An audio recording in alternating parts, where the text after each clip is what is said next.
What is up, everybody? Welcome back to the WRs YouTube channel. We're back with another Reading the Room. This is one of my favorite segments that we do. We go through college football and NFL fantasy rooms. We haven't done the NFL one, but we are going to get to that. And we're looking at, hey, who's good in this depth chart? What do we look at? Who's has the battle? Where do we see the wide receiver one being, or the running back one, or wherever? We're diving into the Texas wide receiver room. So we're going to be looking at kind of the battle that's going on there. They got a fun transfer. They got some guys come back from injuries, and this wide receiver room is really, really deep. So what can we expect from this Texas wide receiver room? What can we expect from the receivers? How is this going to play out? Stick around and find out after the intro.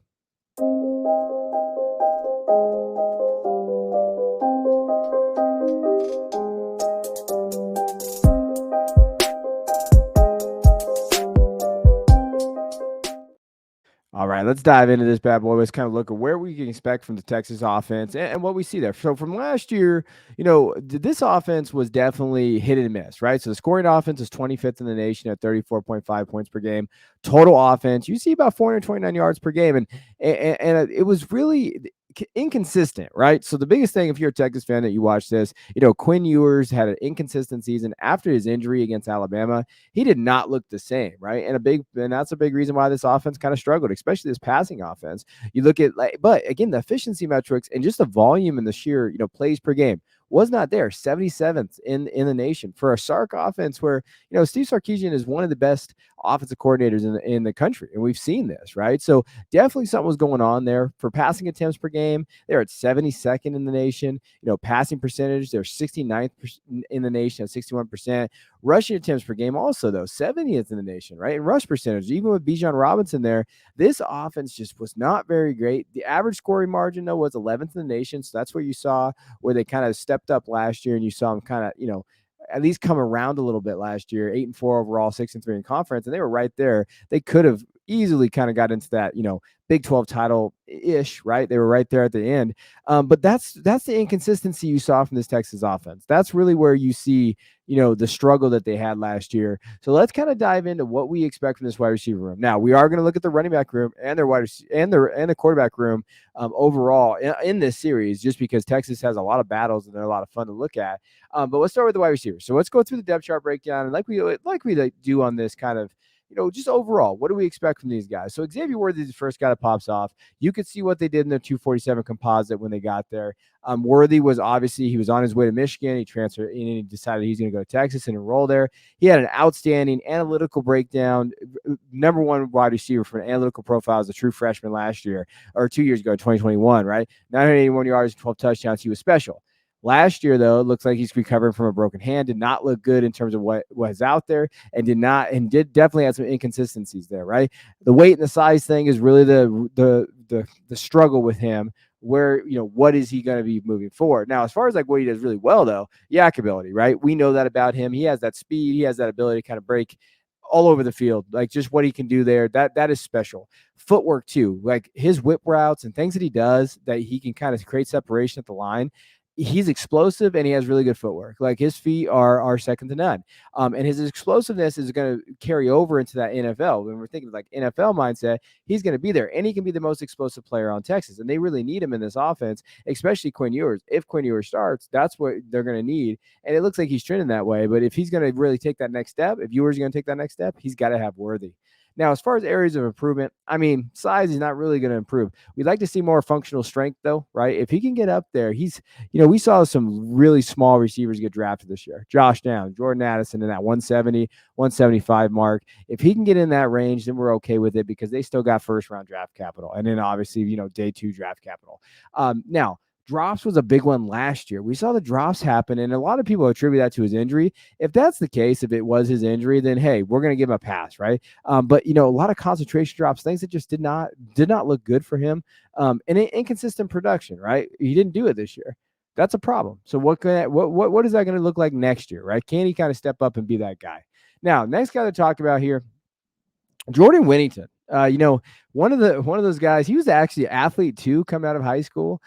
Older prospect, right? So when we're thinking of Jordan Whittington, redshirt senior this year, what he was able to kind of do on the field this last year, he's pretty solid. Hasn't scored a lot of touchdowns though, but he has that size and that frame. And I know just based on what I've heard from spring and what he's been able to do, they're really big fans of him. And he kind of does the dirty work. Jordan's kind of like the dirty work player for that wide receiver position. And what you expect from him. Now, as far as like a receiver, what he does well, experience, he has it, right? So when we're thinking of like, hey, do they have that guy that can bring that experience to this room and really kind of lead them? Yes. Hands, he does have pretty good hands and possession wise.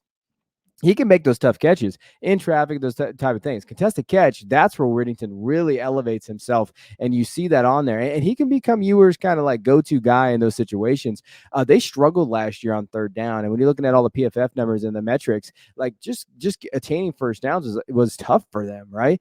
And I think Whittington could maybe take that next step for them, give them that possession guy over the middle with Worthy, and we're going to get into Mitchell in a little bit, what they can do over the top. Now, as far as like areas of improvement, he's not really athletic. Like his athleticism, he really struggles with, and that goes wrong with his speed, right? He's not a burner, right? So when we're looking at like what he can do out in the field, Worthy is really that burner for them, and then Johntay Cook later that we'll get into, but not that speed there. Route running as well, like not very nuanced. Can kind of improve that. But again, what is he? I think his ceiling may be capped now with the older prospect and what he is moving forward. Now, next guy that we're going to talk about, Adonai Mitchell. When we think of Adonai and what he's going to bring to the table, transferred from Georgia, you see what he was. He was a 3-star kid coming out of high school, get into Georgia, and those numbers there are for Georgia. And you just saw him kind of do really well his freshman year. Now, he was the number 1 wide receiver, number 2 wide receiver out in the transfer portal. People really wanted him. 6'4", 190, big frame, what he can do. And you look at the numbers, like nothing really pops off. He was injured last year, and that's the big thing. But as far as like what he does well, though, is competitiveness, man. And the coaches talk about that. At Georgia, they mentioned, like, dude, this dude just grinds. He shows up. He's the ultimate teammate. He is the perfect wide receiver for this room.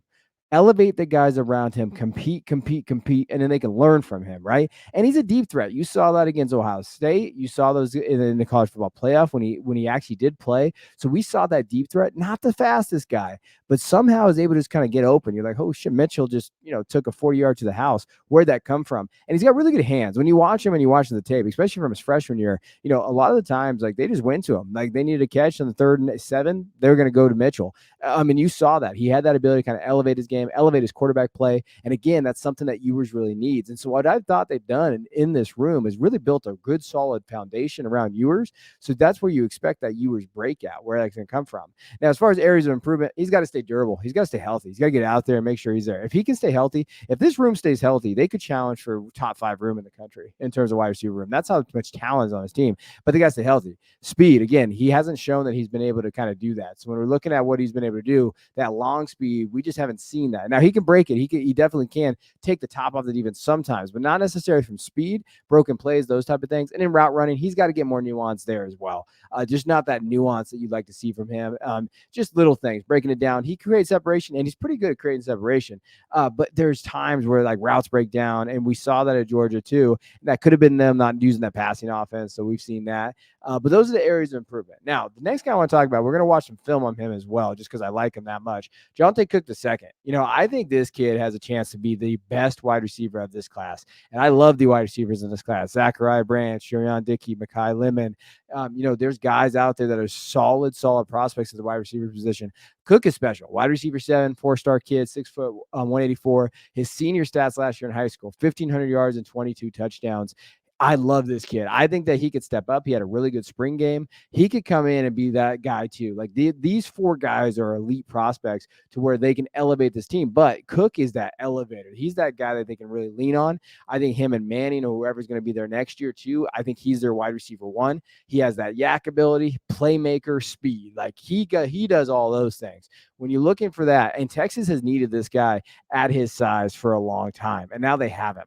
Now, as far as areas of improvement, contested catches can struggle. I think this is functional athleticism and strength wise. Like, hey, can he kind of get in there? He's definitely good that he early enrolled. So now he has that ability to kind of gain the strength and get in there and kind of get in that weight room. Press coverage again, and size. Those things all kind of correlate, right? Contested catches, coverage, size. If he can get in that weight room, get some muscle on, and kind of really elevate his strength, he's going to be almost unstoppable. Now, I do want to watch a little bit of his tape, and we're going to kind of go down here.